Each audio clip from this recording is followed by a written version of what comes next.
harusnya makin bertambah ibadahnya gitu, ditambah-tambah lagi, nggak hanya ngerjain yang wajib-wajib aja. Kemudian juga ya bisa fokus ke anak-anak gitu loh, bisa bukan hanya ngawasin aja tapi juga bisa membimbing, memberikan pendidikan gitu. Karena memang kebetulan anak saya satu anak saya ini ada yang hiperaktif, jadi memang perlu banget pantauan orang tua gitu.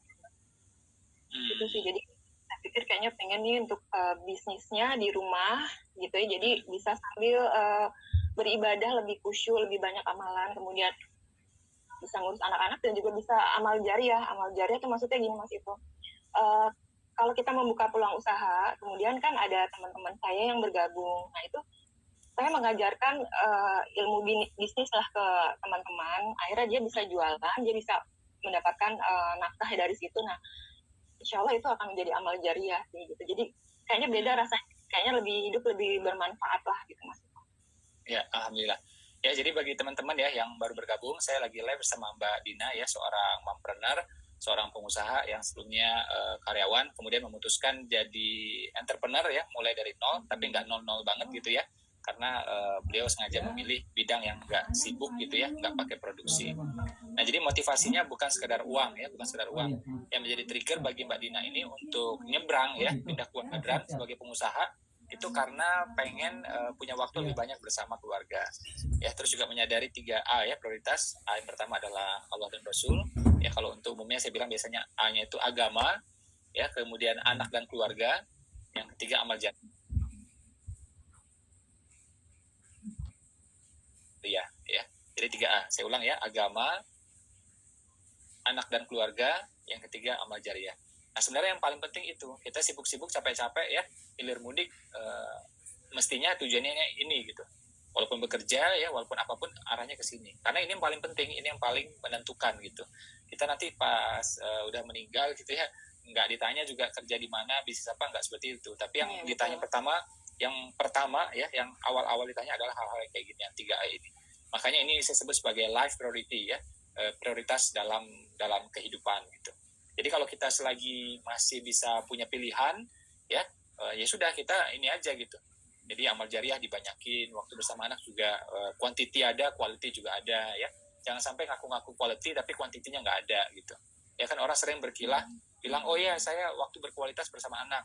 Padahal sebenarnya waktunya sedikit, ngomongnya berkualitas. Kalau bisa kuantitas ada, kualitas juga ada gitu. Dua-duanya ada. Ya, karena ini memang prioritas gitu. Kita perusahaan ya bagus ya, kita kerja di sana ya bagus gitu.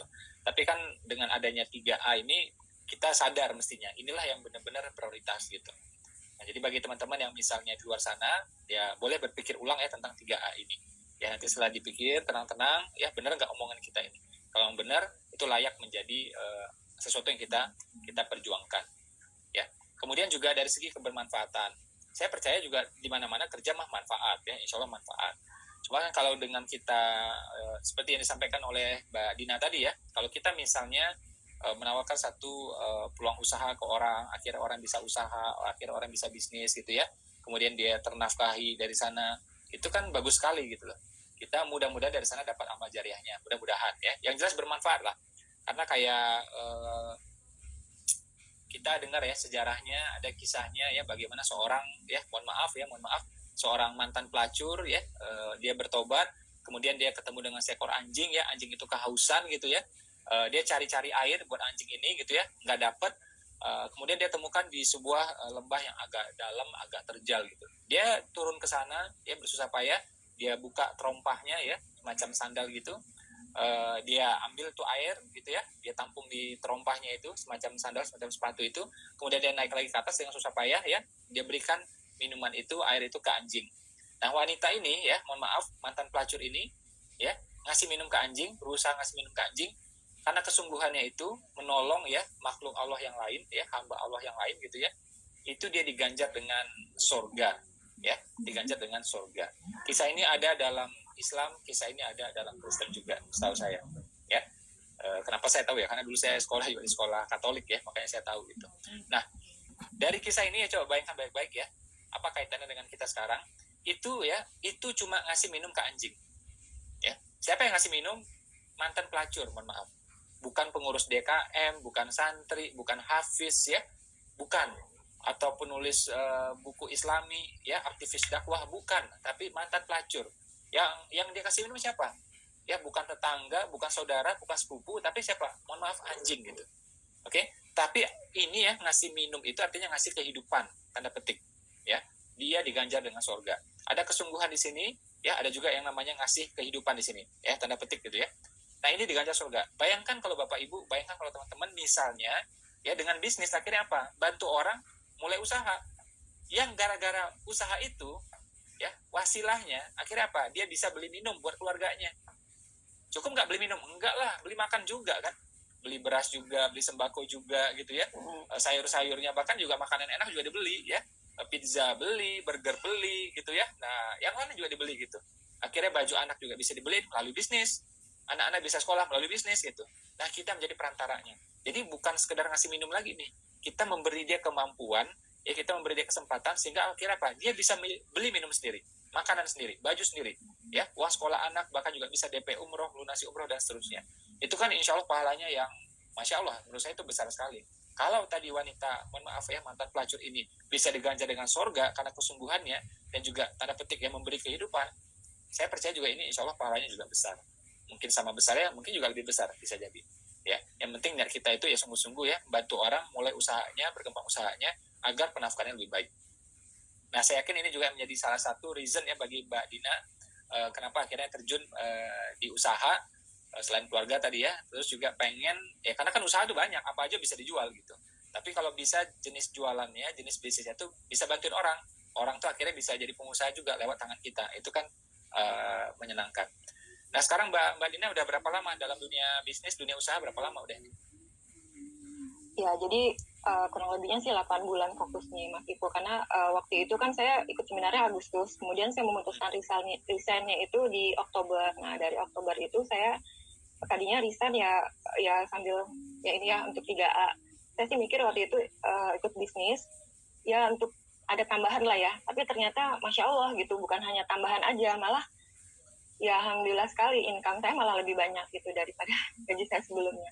Yang tadinya awal saya pikir ya udah dia untuk mencari kesibukan gitu ya, karena kan sudah biasa ada pemasukan juga gitu kan. Nah, jadi ternyata yang tadinya saya fokus ke 3A itu, jadi saya percaya kalau niat kita memang baik gitu ya, insya Allah rezeki sih insya Allah Allah kasih gitu aja sih. Jadi kalau menurut saya justru kalau kita niatnya hanya materi aja yang kita dapat, tapi kalau kita niatnya 3A itu alhamdulillah Allah kasih malah lebih dari yang kita minta. Itu sih maksudnya. Ya, kalau boleh tahu berapa kenaikannya, berapa income-nya sekarang setelah bisnis itu kira-kira? Iya, alhamdulillah kurang lebihnya sekitar 3 kali Mas Iko. 3 kali dari income-nya ya. 3 kali lipat ya. Itu setelah berikhtiar berapa, 8 bulan ya? 8 bulan mengalahkan yang 22 tahun. Ya. Itu gimana, dalam bisnis punya mentor nggak kira-kira Mbak Dina? Iya, ya itulah mungkin kalau sebagai pemula atau mungkin yang baru terjun ke bisnis ya, itu penting banget adanya mentor. Jadi kita kan diarahkan gitu ya, dan kita juga di sini komunitasnya juga komunitas yang positif gitu. Jadi kadang kan ada up down gitu, jadi komunitas itu yang menguatkan kita. Kemudian juga ada di sini juga full mentoring, itu perlu banget karena kan kita jadi tahu nih. Jadi mungkin kalau ada yang apa ya Mas Iko, misalnya kayak ilmu-ilmu baru gitu, kemudian kalau misalnya ada kendala, nah itu bisa dibimbing oleh mentor gitu. Ya, jadi bagi teman-teman yang baru gabung ya, ini Mbak Dina awalnya kerja gitu ya, kemudian memutuskan untuk bisnis karena pertimbangannya adalah 3A. 3A ini pertama adalah agama, yang kedua adalah anak dan keluarga, yang ketiga adalah amal jariah.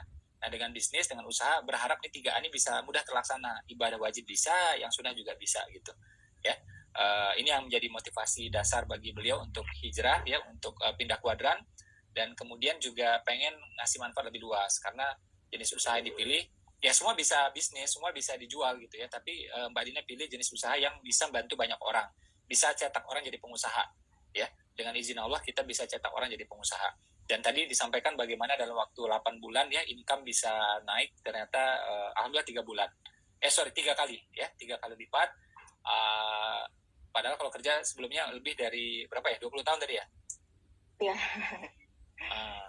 Ya. Jadi ternyata bisa. Jadi teman-teman ya, kalau misalnya pengen usaha, itu nanti bisa gabung sama komunitasnya Mbak Dina, namanya komunitas pengusaha kaya. Kayanya huruf besar ya, itu adalah singkatan ya. Nanti tanya singkatannya apa aja. Ya, ada tentang amanah di sana, tentang kekuatan di sana ya. Jadi kaya itu adalah singkatan. Nanti kalau mau bisa tanya-tanya sama Mbak Dinanya seperti apa ya. Tadi ada poin yang sebenarnya Mbak Dina sampaikan ya, belum diulas lebih jauh tentang mom ya, tentang ibu gitu ya. Jadi memang sebaik-baiknya wanita kan memang fitrahnya itu kan di rumah. Silakan keluar, boleh keluar, bukan yang nggak boleh gitu ya. Tapi memang the best place ya, tempat terbaik bagi dia adalah rumah.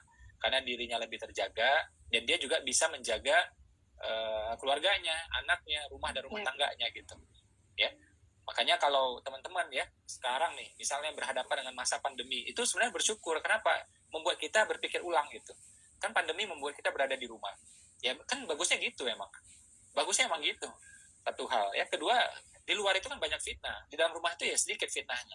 Jadi di rumah itu ya bagus sebenarnya. Ya. Nah, ketiga juga kita selama ini mungkin hutang istilahnya ya, mohon maaf ya, hutang pengasuhan gitu. Jadi kekurangan waktu bersama anak gitu kan. Nah, sekarang ini akhirnya kita bisa invest ulang lagi ya, kita invest ulang lagi waktu bersama anak gitu. Termasuk juga dengan pasangan. Kadang-kadang ketemu pasangan setelah maghrib aja capek ya, obrolan jadinya nggak bermutu gitu kan. Nah, jadi kalau sekarang ini kita punya durasi yang cukup ya, quantity ada, quality juga ada. Dan ini insya Allah bagus ya buat semua. Inilah hikmah dari pandemi ya, insya Allah. Oke Mbak Dina, kita saya mengundang pengusaha yang lain, boleh ya? Untuk sharing di sini. Ini juga seorang mompreneur ya. Terima kasih banyak Mbak Dina. Insya Allah kapan-kapan kita ngobrol lagi. Baik. Ya, baik. Terima kasih Mas Ibo. Assalamualaikum warahmatullahi wabarakatuh. Ya, waalaikumsalam warahmatullahi wabarakatuh.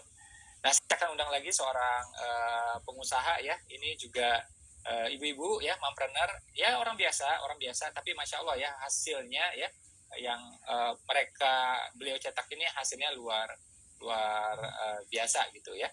Dan saya akan undang beliau hadir di sini. Yang menarik adalah apa? Saya senang ya, beliau ini akhirnya berhasil cetak orang jadi pengusaha. Nah, ini yang seru banget ya. Kita nanti akan belajar ya bagaimana cara beliau nyetak orang jadi pengusaha ya. Ini lagi waiting ini ya. Nah, namanya Teh Teni ya. Teh Teni di Jawa Barat, di Sukabumi. Kalau nggak salah Jawa Tengah, yang ini adalah Jawa Barat. Kita pokoknya se-Indonesia dah ini ya. Dan pelajarannya saya yakin luar biasa ya bagi teman-teman yang misalnya mau membuka diri, berpikiran terbuka ya, bisa belajar dari sini ya, dari pengalaman mereka. Insya Allah bukan sembarangan pengalaman ya, tapi benar-benar pengalaman yang sudah menghasilkan ya. Saya lihat sendiri ya bagaimana mereka ini ya ternyata ya hasilnya lumayan, bisa bantu keluarga, bisa bantu suami gitu ya, dan impian juga satu persatu terpenuhi ya. Kalau Mbak Dina tadi mungkin Jawa Tengah atau Bekasi kali ya, nanti saya cross check lagi ya. Oke, Teh Teni udah bergabung ini Sukabumi. Jadi bagi teman-teman yang misalnya pengen mulai usaha, nyebrang gitu ya, jadi pengusaha, insya Allah bisa ya, insya Allah bisa, ibu-ibu bisa, siapapun bisa, insya Allah. Ya, yang penting kita memang mau belajar ya, syukur-syukur ada mentornya, karena mentor ini membimbing kita ya, mentor ini membantu kita. Kita mungkin belum pernah nyampe di sana, tapi dia udah nyampe di sana. Nah, dia udah nyampe di sana, dia bisa bimbing kita. Ibaratnya kita pengen jalan gitu ya, kita jalan ke Purwokerto, kita belum pernah ke Purwokerto. Nah, kalau ada mentor itu dia ya gitu kayak navigator, gitu, kayak navigator, sehingga kita nggak nyasar, nyampenya tepat, nyampenya cepat, ya. Dan biasanya itu kalau ditemenin itu lebih menyenangkan, ya. Kalau ditemenin itu lebih menyenangkan ya. Kita nggak was-was. Kalau kita pergi ke suatu tempat yang kita belum pernah sebelumnya, cari-cari sendiri bisa, tapi itu biasa ada perasaan was-was, ya. Belum lagi resiko kesasar, resikonya telat gitu ya. Dan itu jantung biasanya lebih dak-dikduk biasanya gitu ya. Oke, saya coba add lagi ya. Ini Teh Teni kok dari tadi belum bisa ini.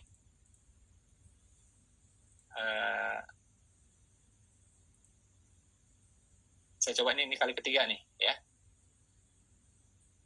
Nah, TTN ini juga jago ya nyata orang jadi pengusaha ya. Alhamdulillah ngebut banget ya, cepet banget ya. Setahu saya tuh dalam ya kurang setahun ya hasilnya udah kelihatan banget gitu. Tadi kita lihat ya bagaimana Mbak Dina itu dalam waktu kurang dari setahun ya income-nya bisa naik 3 kali lipat, alhamdulillah. Nah, kamu Ya kok nggak bisa sih? ketemu komunitas yang tepat, ketemu mentor yang tepat, akhirnya percepatan, alhamdulillah. Ya, ini 3 kali nih saya nge-add teh nih. Kalau nggak bisa kita tapi nggak muncul ini. Itu udah ini nggak udah beli pulsa nggak itu? Ini salah pulsanya bukan salah Allah ini ya. Oke, bagi teman-teman yang misalnya gabung mau tanya-tanya silakan ya. Insya Allah nanti saya atau narasumber akan berusaha menjawab ya. Saya akan berusaha saya pengen banget setiap sorenya itu menjadi manfaat ya, jadi manfaat produktif ya, yang nggak sia-sia. Oke, sekarang saya coba tanya, saya coba add Bu Malina ya atau Mbak Malina. Nah ini Jogja dan Jawa Tengah biasanya nih jagoannya nih ya. Mbak Malina sudah ready ya? Oke, izin saya add ya. Ini jago masak nih, luar biasa nih. Mbak Malina ini waduh masak, tetap masak ya. Untuk semua anggota keluarga, Masya Allah, masing-masing selera berbeda dimasakin semua ya. Assalamualaikum Mbak Malina. Waalaikumsalam warahmatullahi wabarakatuh. Mas Ipo, dengar saya nggak? Iya, tapi gambar kok ini gambarnya? Iya, gambarnya kok stuck ya? Sebentar Mas Ipo. Ya, jadi bagi teman-teman yang misalnya punya pengalaman bisnis, boleh. Kalau misalnya keluarganya pengusaha juga silahkan. Tapi andai kata nggak pun nggak apa-apa. Misal pengalaman nggak punya, keluarga juga bukan pengusaha, ya nggak apa-apa. Semua orang berhak ya dan bisa jadi pengusaha. Ya, ada lagi yang katanya apakah itu pakai garis tangan Pak? Ya, kalau garis tangannya pengusaha berarti bisa jadi pengusaha. Nggak harus. Ya, saya ketemu dengan Nick Fujicik ya, itu motivator yang mohon maaf ya kakinya nggak ada, tangannya nggak ada. Ya, jadi mohon maaf kakinya itu kecil aja gitu ya, kecil aja satu gitu. Oke, jadi kaki nggak ada, tangan nggak ada. Jadi kalau ketemu dia, kita tanya gitu, Pak, apakah benar sukses itu pakai garis tangan? Lah, dia tangannya aja nggak ada, apalagi garis tangan coba ya. Nah, jadi jangan ngomong garis tangan ya. Semua orang bisa jadi pengusaha, punya pengalaman bisa ya, nggak punya pengalaman juga bisa. Apakah keluarganya pengusaha? Oke, nggak pun juga is oke. Faktor keturunan gimana? Ya nggak harus juga. Ya kalau kita keturunan pengusaha boleh, nggak apa-apa. Karena kalau ngomong keturunan itu katanya nenek moyang kita seorang pelaut, kita jadi pelaut dong nggak jadinya gitu kan? Cuma nggak harus bergerak gambarnya. Nah ini Mbak Malina. Assalamualaikum Mbak Malina. Waalaikumsalam warahmatullahi wabarakatuh. Tapi gambar saya kenapa saya nggak bergerak ya Mas? Aduh, pertama kali nih Masya Allah. Apakah ini patung atau manekin gitu nggak bergerak? Insya Allah enggak Mas. Bismillah, mau bantu banyak orang. Amin ya rabbal alamin. Ya, alhamdulillah. Dulu gimana pengalaman Mbak Malina? Pernah kerja kah sebelumnya atau langsung bisnis atau gimana gitu? Saya murni ibu rumah tangga Mas Ipo, dan saya tuh nggak punya pengalaman apapun yang namanya berbisnis, jualan, semua otodidak. Yang penting di mindset saya adalah saya bisa bantu suami, saya bisa ada pemasukan, terutama kan udah punya anak-anak, dulu berpikir bagaimana bisa punya pemasukan buat anak-anak, Masya Allah. Nah, karena nggak ada ilmunya gitu, jadi udahlah hantam promo bisnis apa aja. Jadi awal saya mulai nyemplung beneran itu berbisnis adalah di tahun 2011 Mas Ipo gitu. Nah pada saat saya bergabung itu sebetulnya berbisnis di bisnis MLM. Nah di bisnis MLM ini juga baru buat saya, karena ternyata di bisnis MLM ini kan harus memaintain, membina, membuat teman-teman yang bergabung itu dengan kita bisa sukses gitu Mas Ipo. Nah Masya Allah kan nggak punya ilmunya. Nah, baru berapa bulan bergabung nih Mas Ipo nih termasuk mentor, guru saya yang membimbing saya banyak. Masya Allah, dari membaca buku itu ternyata betul-betul banyak ilmu yang saya dapatkan, karena benar kata Mas Ipo, ilmu itu adalah cahaya. Jadi saya akhirnya ada tuntunan bagaimana saya untuk menyukseskan orang.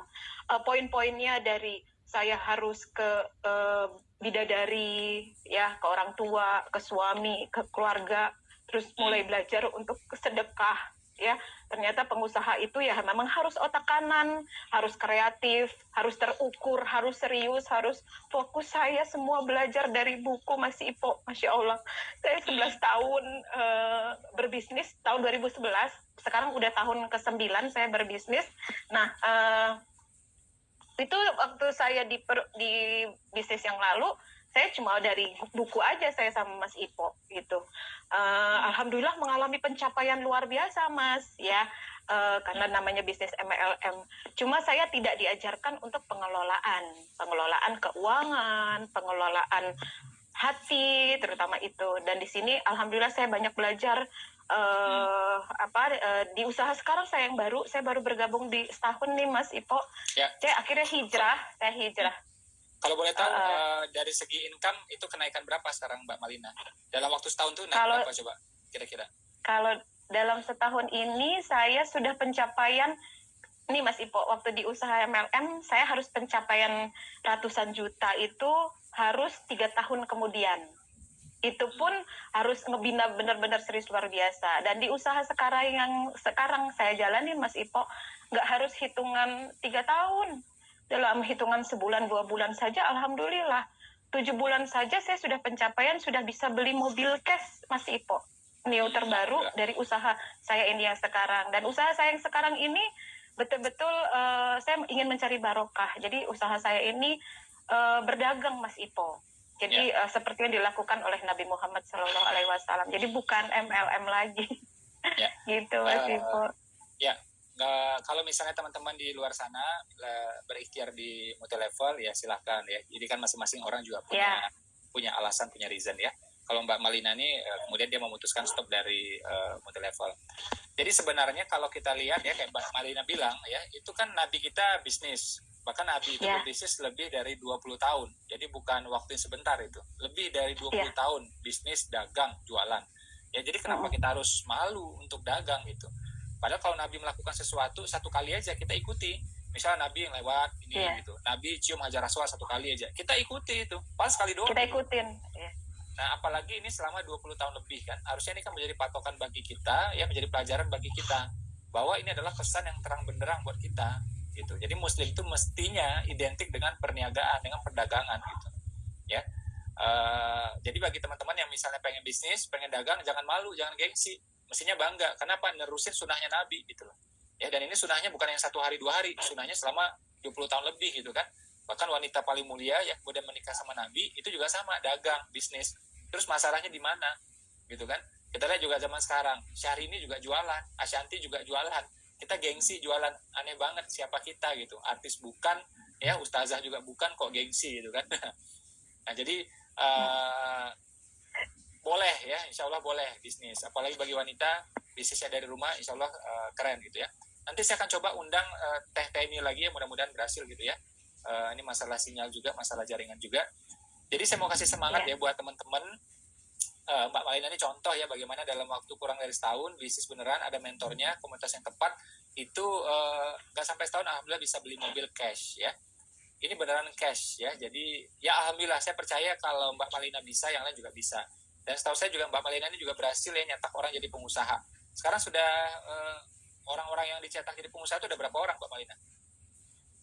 Kalau yang dicetak itu Masya Allah yang sudah bergabung ya Mas ya, sudah hampir mencapai di angka 1.000 mitra gitu Masya Allah. Yang sudah dicetak jadi pengusaha sudah banyak juga, sudah ratusan Mas Ipo. Terbantu penafkahannya dari berbagai macam pekerjaan. Ada yang masih bekerja juga Mas Ipo, sekarang lagi kita bukain mindsetnya untuk resigning. Karena ternyata teman-teman yang bergabung sama saya yang masih bekerja ini rata-rata ibu rumah tangga Mas Ipo.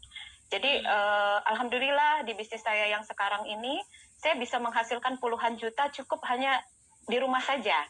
Jadi gitu, masak bisa, ngontrol anak bisa, ngajarin anak sekolah bisa, sambil di rumah sekarang apalagi lagi masih pandemi ya Mas Ipo ya. Terus bekerja sama dengan suami, kita cukup hanya di rumah saja, tapi hasilnya Masya Allah bisa dahsyat. Dan yang menghasilkan itu juga bukan saya saja, tapi tim-tim mitra-mitra saya yang di bawah juga Masya Allah Mas Ipo sudah terbantu penafkahannya. Ya. Nah ini penting banget ya, jadi spiritnya adalah sukses dan menyukseskan. Makanya teman-teman, nggak apa-apa, silahkan ya, cari-cari, lihat komunitas bisnis dasar ya, gini. kalau bisnis itu sudah jalan sekian tahun, mestinya peluang usaha itu bisa memakmurkan banyak orang. Mohon maaf ya, jangan sekedar memakmurkan foundernya doang. Ya, ini foundernya bisa beli mobil, bisa ganti mobil, bisa nambah rumah, bisa nambah properti ya. Tapi mitranya gitu-gitu aja gitu. Ya, ada kata dapat profitnya remah-remah aja, gitu. Remah-remah aja, sisa-sisa aja gitu. Nah, ini kita nggak mau bisnis seperti ini. Saran saya teman-teman baiknya teliti, ya teliti, cari tahu gitu loh. Oke, contoh suksesnya siapa? Ya, yang udah gabung tuh siapa aja, udah sukses nggak dia? Kalau sudah, kita ikuti langkahnya, is okay gitu. Ya mana aja is okay, ambil aja asalkan itu legal halal, teman-teman boleh ambil silahkan. Tapi kalau ternyata contoh suksesnya nggak ada, ya ternyata yang kaya cuma founder, ternyata yang beli rumah, beli properti, beli mobil cuma founder, itu kan kurang asik lah ya menurut saya gitu ya. Kalau bisa makmur sama-sama, tumbuh sama-sama. Dan ini bukan slogan, ayo bermanfaat, ayo tumbuh bersama, bukan sekedar slogan, harus ada buktinya gitu. Ya saya juga sama mitra-mitra seperti itu. Saya mobil udah berapa tahun nggak ada ganti, tapi alhamdulillah mitra-mitra pada ganti mobil, nambah mobil, alhamdulillah. Ya, waalaikumsalam warahmatullah. Teh Teni? Oh, ada suara saya, Mas? Ada, tapi gambar nggak keluar ini. Iya, gambarnya kayak Bu Malina tadi, kaku gini. Mungkin banyak dosa kali ini. Masya Allah. Enggak, itu lagi diuji sama Allah. Biasanya orang soleh itu kan sering diuji biasanya itu. Ya. Amin. Oke, nggak apa-apa. Ini suaranya keluar, is oke. Suaranya jelas. Teh ini boleh cerita soal kisah hidupnya sebelumnya. Apakah misalnya pernah kerja, misalnya atau apa? Boleh cerita sebentar? Oh iya, Mas. Saya memang belum pernah kerja, tapi saya memang senang bisnis.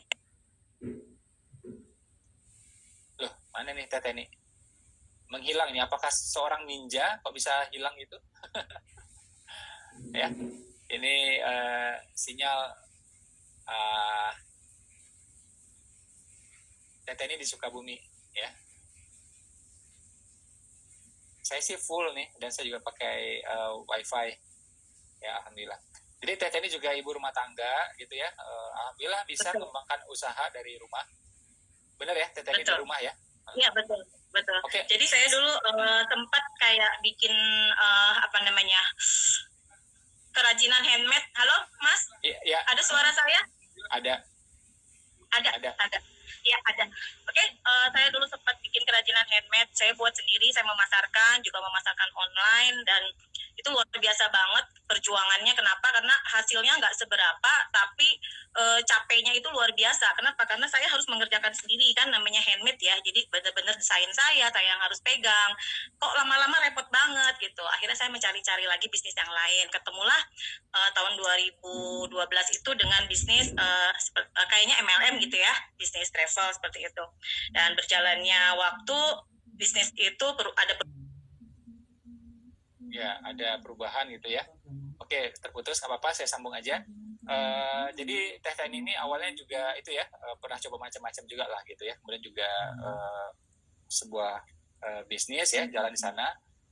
Kemudian coba lagi cara yang lain ya, pada bisnis yang lain. Kemudian bertumbuh ya, alhamdulillah ini cepat sekali. Beliau juga termasuk orang yang sangat cepat ya nyetak orang jadi pengusaha. Ya, dan itu pencapaiannya benar-benar wow ya. Ini sayang banget terputus ya. Tadi beliau mau cerita tuh ya. Saya dapat kabar beliau itu sekitar 2 tahun income-nya naik 10 kali lipat. Ya, 10 kali lipat. Ya, dan kuncinya tadi tuh beliau udah kasih clue sebenarnya ke kita. Kalau teman-teman jeli itu sudah tahuan tuh. Jadi pertama dari rumah saja. Ya, dari rumah saja satu hal. Boleh keluar, boleh ketemu, boleh silaturahim, boleh kopdar, boleh juga belusukan ya di zaman kita nggak pandemi gitu ya. Saya lihat sendiri ya, Teh ini juga sering belusukan kemana-mana, kopdar kemana-mana waktu itu ya. Boleh nggak apa-apa, tapi memang sebaik-baiknya itu lebih lama di rumah. Nah, Teh ini banyak di rumah ya, dan kemana-mana bersama suami juga gitu kan. Jadi itu satu hal. Kedua juga niatnya pengen bantu orang jadi pengusaha. Ya, niatnya pengen bantu orang jadi pengusaha. Nah, usahanya seperti apa ya? Tadi itu sebenarnya Teni mau kasih bocoran tuh ya. Jadi misalnya usaha tuh yang mestinya praktis. Tadi dijelasin ya, jangan produksi ya. Kalau produksi kita pemula itu kosnya lumayan, waktunya lumayan ya. Nah, jadi sebisa-bisanya kita langsung jual aja, praktis ya. Kita jual praktis, kita fokus menawarkan, kita fokus memasarkan, offering dan marketing. Halo Mas, Nah, saya masuk ya. lagi Mas. Ya. Nah, dulu pernah itu ya coba produksi juga capek gitu ya Teni ya. Iya Mas, betul. Produksi capek banget, apalagi itu produksi yang harus saya sendiri turun tangan gitu. Jadi benar-benar waktu saya mungkin sampai 10 jam itu ngerjain sendiri, bahkan sampai jam 10 malam pun saya masih ngerjain, padahal saya punya bayi gitu saat itu. Nah, selanjutnya saya coba lagi pindah, cari usaha, lalu ketemu dengan usaha MLM, mungkin sama dengan Bu Malina tadi, yang namanya usaha MLM itu kita memang harus benar-benar membina, tapi belum tentu juga mitra-mitra saya yang baru bergabung itu bisa langsung sukses gitu, karena seperti kita tahu sendiri MLM itu banyak sekali hal-hal yang harus dipenuhi gitu untuk bisa sukses, entah itu targetnya, tutup poin dan lain sebagainya. Lalu saya coba lagi ke usaha laundry. Nah, usaha laundry ini Masya Allah Mas, kelihatannya kayak mudah, simple, gampang, tapi kok Laundry ya. Laundry ya itu bisa dilakukan sih sebenarnya di rumah atau di sebelah rumah gitu ya. Kita terima laundry dari orang-orang sekitar kita ya. Cuma memang ada faktor kendala geografis ya, faktor kendala jarak. Teman-teman sulit menawarkan jasanya sampai lintas kota, lintas provinsi ya. Jadi kalau mau buka cabang, nah buka cabang kan kos lagi. Nah saya makanya bilang kan buat teman-teman yang misalnya baru mulai ya, kalau yang udah jalan nggak apa-apa silahkan aja. Saya juga punya bisnis laundry juga kan. Tapi kalau misalnya belum ya, itu adalah sangat baik teman-teman pilih yang sifatnya produk ya, sifatnya produk sehingga bisa dikirim ke seluruh Indonesia. Karena teman kita di sosial media, di Facebook, di Instagram, di Twitter itu 60, 70, 80% beda kota sama kita. Jadi sayang kan, itu kan pasar, itu kan segmen ya, target market yang harus kita kelola, kita olah. Nah, kalau kejauhan ya repot. Ya. Nah, kalau pakai kirim jauh nggak masalah. Ya jauh nggak masalah gitu, kita tinggal kirim aja kan gitu ya. Nah akan berbeda tadi kalau yang misalnya laundry ya itu biasanya kan mainnya geografis ya, sangat-sangat sektoral gitu ya. Ini saya kasih contoh ya beberapa produk ya, bukan produk saya ya. Nih kayak misalnya barang seperti ini kan mudah dikirim. Nih barang seperti ini ya, nih seperti ini ya, nih. Nah barang seperti ini tuh mudah dikirim, jauh pun nggak masalah, jauh kan dikirim gitu ya, dikirim. Dan karena dia kecil, ongkirnya ringan, pasti simpan, tidak menyita space ya, disimpan tidak menyita space, dikirim tidak menghabiskan biaya. Saran saya itu bagi teman-teman yang pemula, jangan sampai mau kirim-kirim kena ongkir ya, pas di cas ya customer nggak mau karena ongkirnya kemahalan gitu ya. Nah kalau kita pemula biasanya nggak kuat seperti itu, sementara mau buka cabang di sana kita juga belum kuat gitu. Nah jadi saya sarankan barang itu yang kecil tahan lama ya, kecil tahan lama ya, tidak mudah pecah, tidak mudah busuk, tidak mudah basi. Dan ini ternyata kan saya tuh berusaha memikir logikanya ibu-ibu, karena ya saya juga punya istri, saya juga punya ibu gitu kan. Insya Allah saya berusaha untuk ngerti gitu. Ibu-ibu itu yang diurus kan banyak, anak diurus, suami diurus, rumah diurus, rumah tangga juga diurus. Itu kompleks banget, dari pagi sampai sore sampai malam non-stop itu. Jadi kalau harus produksi lagi di rumah dalam skala yang kecil atau medium, tetap tuh pegelnya luar biasa ya, capeknya luar biasa, akhirnya nanti anak kurang terperhatikan. Nah makanya saran saya, kalau nggak bisa kita economy of scale, tidak bisa memproduksi skala besar dengan murah, mending ya udah biarin orang lain yang memproduksi ya, orang lain yang memproduksi, kita fokus menjual ya dan menjualkan. Kita fokus pada offering dan marketing, nggak usah produksi orang lain aja, bagi tugas, bagi rezeki. Nah insya Allah ini menjadi solusi ya. Dan teman-teman, saran saya sekali lagi, tadi saya sudah sampaikan, nggak usah gengsi, nggak usah malu kalau jualan. Malu tuh kalau ngutang, ya kan? Ini kadang-kadang orang ngutang itu gampang banget ngomongnya, jualan nggak mau, disuruh jualan males. Ada orang ketemu saya ngutang itu, saya bilang udah nggak usah ngutang, jualan aja. Wah macam-macam alasannya, nggak bisa ngomong lah katanya. Lah itu pas ngutang ngomongnya lancar, ya kan? Terus juga wah saya nggak punya bakat loh. Ini kita bukan ajang penyarian bakat, kita ini mau bisnis, mau jualan, simpel aja, nggak ada ngomong bakat-bakat gitu. Banyak orang nggak punya bakat juga bisa gitu kan, gitu. Terus juga, waduh saya ini kalau ngutang itu saya kan masih bisa lah cara bayarnya gini. Justru kalau jualan nggak perlu ngutang lagi ntar, gitu. Ya jadi jualan itu insya Allah ya, insya Allah itu solusi. Ya makanya orang kalau udah terbiasa jualan biasanya nggak suka ngutang dia, karena dia percaya dengan cari uang ya itu bisa terbereskan, dengan jualan bisa terbereskan, aku nggak perlu ngutang lagi. Nah itu pesan saya terakhir buat sore ini ya, bagi teman-teman semua, apapun latar belakangnya, apapun bisnisnya gitu ya. Justru kita merasa bangga ya kalau kita jadi pengusaha Artinya apa? Kalau kita jadi pengusaha, itu kan kita minimal ya, kita sudah mandiri, kita tidak ketergantungan sama perusahaan manapun. Jadi kita buka lapangan kerja buat diri kita. Kalau usahanya berkembang, nah itu kita bisa rekrut orang. Kita rekrut orang, buka lapangan kerja lagi buat orang banyak gitu toh. Nah, jadi insya Allah sangat-sangat mulia. Dan buka usaha ternyata nggak sesulit yang kita bayangkan ya, apalagi zaman sekarang. Insya Allah bisa ya. Saran saya coba go online ya dan temukan mentor. Untuk kondisi pandemik seperti ini, saran saya ada empat pilar. Rumusnya adalah ECO ya, efisien, kreatif ya, health concern, memperhatikan faktor kesehatan, dan online.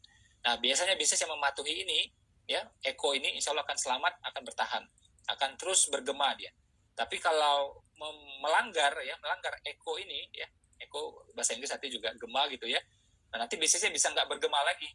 Agar bisnisnya tetap bergema, tetap bertahan, ECO, efisien, kreatif, concern, perhatikan faktor kesehatan, walaupun produk kita bukan produk kesehatan, dan O-nya adalah online. Ya. Nah, jadi mudah-mudahan jadi inspirasi ya buat teman-teman semuanya. Insya Allah saya juga ada beberapa seminar ya, dan saya udah janji selama pandemi ini saya akan bikin seminarnya free ya, tanpa syarat apapun. Teman-teman bisa bergabung ya melalui Zoom seminar ya. Nanti saya akan posting di IG story ya, IG story, atau teman-teman nanti bisa WA ke kita juga silahkan. Nanti dikasih tahu ya jadwal yang terdekat itu kapan. Itu seminggu saya selalu ada sekali atau 2 kali seminar. Teman-teman bisa bergabung, itu free ya, dan tidak ada, mohon maaf ya, tidak ada penjualan produk di sana, tidak ada penjualan training ya, training lanjutan, seminar lanjutan tidak ada, penjualan buku juga tidak ada, pokoknya pure seminar semuanya. Bagi teman-teman mau belajar silahkan, kalau enggak ya nggak apa-apa. Ya, itu saja untuk sore ini. Terima kasih teman-teman yang sudah bergabung. Mohon doa buat saya, buat keluarga saya. Kebetulan juga nih ibu lagi kurang sehat gitu ya, mohon doanya. Mudah-mudahan keluarga kita selalu diberi kesehatan. Assalamualaikum warahmatullahi wabarakatuh.